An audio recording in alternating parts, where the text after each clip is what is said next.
మన Telangana police constable పరీక్షలో భాగంగా మనకు ఈ ఇండియన్ జాగ్రఫీ అనేది చాలా ఇంపార్టెంట్ అయిన సబ్జెక్ట్స్.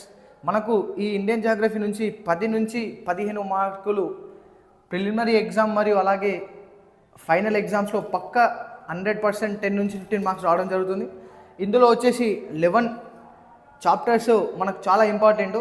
కానీ అందులో మనకు ఇంపార్టెంట్ అయిన చాప్టర్స్ వచ్చేసి భారతదేశ ఉనికి, భారతదేశ భౌతిక స్వరూపం నుంచి ఈ 2 టాపిక్స్ కంప్లీట్ చేస్తే 2 లేదా 3 మార్కులు ఖచ్చితంగా రావడం జరుగుతుంది. అలాగే మృత్తికలు, నేలలు ఇందులో నుంచి 1 మార్క్ రావడం జరుగుతుంది. నెక్స్ట్ చాలా ఇంపార్టెంట్ అయిన చాప్టర్ నదులు, నీటిపారుదల ప్రాజెక్ట్స్, ఇందులో నుంచి 2 మార్క్స్ 100% రావడం జరుగుతుంది. నెక్స్ట్ వ్యవసాయం 1 మార్క్ రావడం జరుగుతుంది. నెక్స్ట్ జనాభా లెక్కలు, ఇది చాలా ఇంపార్టెంట్ అయిన చాప్టర్. ఇందులో